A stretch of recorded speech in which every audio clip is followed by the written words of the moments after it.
Halo semuanya. Halo semuanya. Halo semuanya.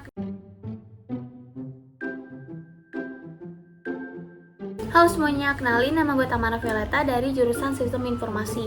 Di BMFT ini sebagai anggota dari Departemen Hubungan Masyarakat atau biasanya disingkat sebagai Humas. Humas ini kita punya beberapa jobdesk yang mungkin paling kelihatan itu biasanya kita yang nge-share informasi-informasi tentang mahasiswa. Kayak contohnya di Line, kalau misalnya ada informasi tentang perkuliahan offline ataupun yang lainnya itu, biasanya nge-share itu dari anggota Humas ini sendiri. Terus kita juga jadi salah satu orang yang pegang akun media sosialnya BMFTI, kayak Line, Instagram, ya pokoknya akun media sosialnya BMFTI. Jadi kalau misalnya ada chat yang masuk, kita yang biasanya bakal ngeresponin. Chat yang masuk itu biasanya bisa dari mahasiswa ataupun ya pihak lain. Biasanya pihak lain itu juga ada yang ngajakin media partner ataupun lainnya, itu kita yang biasanya bakal ngurusin soal media partner dan lainnya itu. Selain itu, kita juga di BMFT ini pasti kan ada kerjasama sama departemen lain. Di sini salah satunya kita ada kerjasama sama departemen media informasi. Jadi kalau misalnya kita udah ada media partner yang udah fix nih, kita kasih tahu, kita komunikasi sama media informasi tentang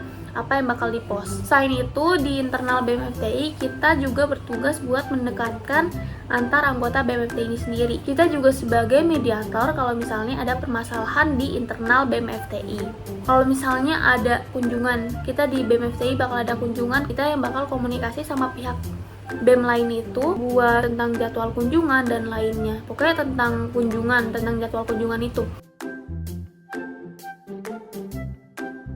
Buat kesulitan ataupun kendala di humas ini sendiri sih sebenarnya nggak ada yang gimana-gimana banget.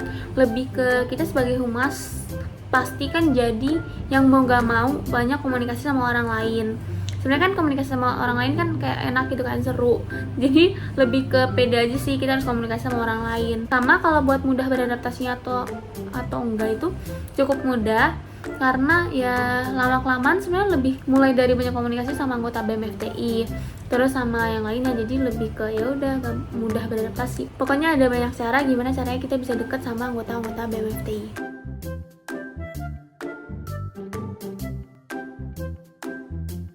Kalau misalnya buat apa yang perlu disiapkan ya sebenarnya balik lagi kita humas, banyak komunikasi ya, intinya siapin diri buat komunikasi sama orang lain. Bisa bahas tentang ya pokoknya bisa juga dari mahasiswa, kalau misalnya ada chat yang masuk ya kita juga siap-siap buat ngechatin mahasiswa, maksudnya ngeresponin chat dari mahasiswa itu. Ya intinya lebih ke ya pede aja buat komunikasi. Saya ada pertanyaan yang kurang ngerti, kita juga bisa kan tanya sama anggota humas lainnya ataupun mungkin dari anggota-anggota lain BMFTI gitu sih.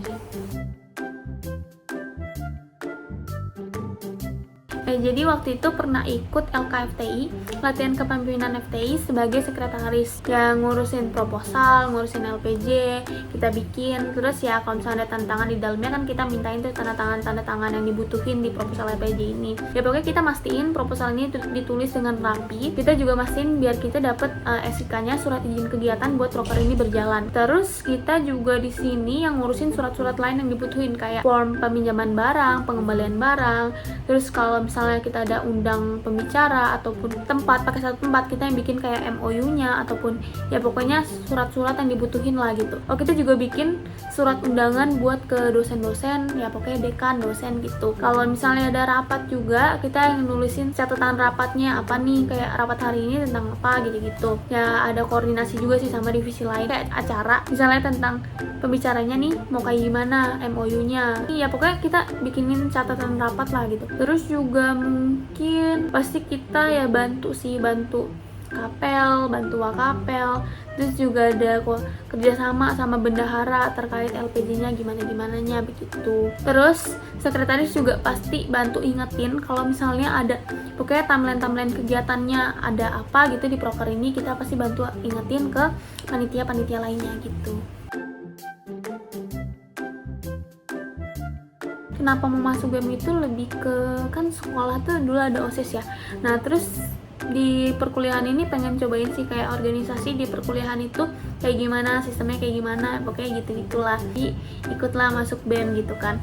Nah juga kita bisa kayak cari teman, pokoknya di sini dapat koneksi lah gitu, cari teman, dapat banyak teman. Ya punya banyak sih sebenarnya alasan buat masuk BEM ini gitu.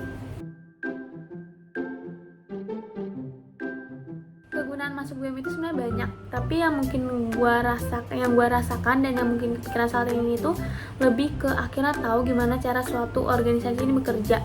Akhirnya kita dari sini belajar cara bekerja sama, komunikasi, ya pokoknya sebagai wadah pengembangan diri kita gitu loh di sini. Dan kebetulan sebagai humas jadinya ningkatin juga tuh skill komunikasinya kan, jadi lebih pede juga buat komunikasi sama ketemu sama orang lain kayak gitu. Kita akhirnya belajar lebih profesional menghadapi suatu pekerjaan, suatu permasalahan kayak gitu. Terus juga di sini kita pastinya nambah wawasan dan pengalaman kita.